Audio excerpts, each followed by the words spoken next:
একজন মা ক্ষুধার্ত সন্তানদেরকে রেখে মুরগির মাংস না খাইয়ে বা তাদেরকে রাতের বেলা না খাইয়ে আত্মহত্যা করবেন বলে তার কাছে কোনো যৌক্তিক কারণ আছে বলে তিনি মনে করেন না।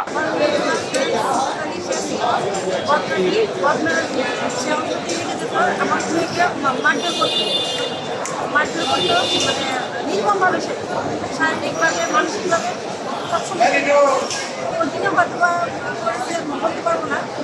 তো আমার সে রাত একটা 4-5 দিয়ে আমার পাশে আসে তখন যদি আমি বিরক্ত করাতে আসেন এখনই আসেন কেন বলো বা আপনার মেয়ে আর নাই কে আর নাই মানে সে এই কথা বলছে কে আর নাই। নিহত কেয়ার মা বিজ্ঞ আদালতে 3টি আবেদন দায়ের করেন। সর্বপ্রথম তিনি তার ব্যক্তিগত আইনজীবী হিসেবে আমাকে অ্যাডভোকেট ইশফাকুর রহমান গালিব, ব্যারিস্টার মিলানুর রহমান ও ব্যারিস্টার পারভেজ খানকে তার ব্যক্তিগত আইনজীবী হিসেবে নিয়োগ প্রদান করেন। পরবর্তীতে তিনি বিজ্ঞ আদালতে আরেকটি আবেদন করেন যে ঘটনার প্রায় 14 দিন অতিবাহিত হলো, এখনও আসামিদেরকে গ্রেফতার করা হয়নি। আসামিরা অনেক প্রভাবশালী এবং বিত্তশালী, তারা যে কোনো মুহূর্তে তাদের দেশের সকল সম্পদ বিক্রয় করে দেশ ত্যাগ করতে পারেন। এই মর্মে তিনি বিজ্ঞ আদালতে আবেদন করেন আসামিদের বিদেশ গমনে নিষেধাজ্ঞার জন্য এবং তাদের এনআইডি কার্ড লকের জন্য। এছাড়াও তিনি বিজ্ঞ আদালতের কাছে মানবিক দৃষ্টিকোণ থেকে আরেকটি আবেদন করেন যে তার যে নাতি নাতনি রয়েছে তাদের সর্বকনিষ্ঠ যে তার নাতি রয়েছে তার বয়স 22 মাস, তার উপরের জনের বয়স 4 বছর, আরেকজনের বয়স 6 বছর এবং আরেকজনের বয়স 10 বছর। এই যে 4 জন শিশু সন্তান রয়েছে এই শিশু সন্তানদের শিক্ষা সামগ্রী এবং বস্ত্র সামগ্রী ক্রাইম সিন সেই ফ্ল্যাটে এখনও রয়েছে। সেই শিক্ষা সামগ্রী এবং বস্ত্র সামগ্রীগুলো যেন তাদেরকে ফিরিয়ে দেওয়া হয়, তাদের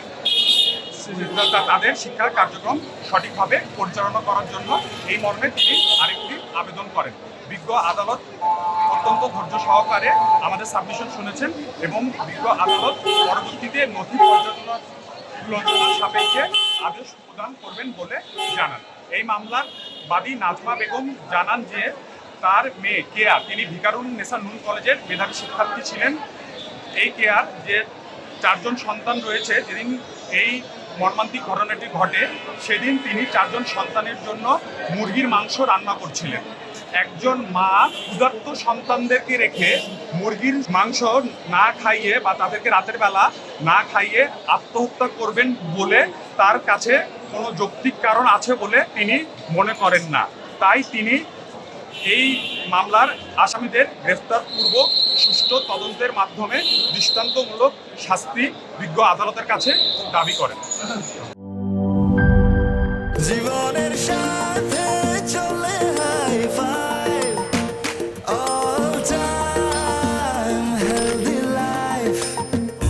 নিশ্চিন্তে খান স্বাস্থ্যকর অল টাইম পান। All time healthy life.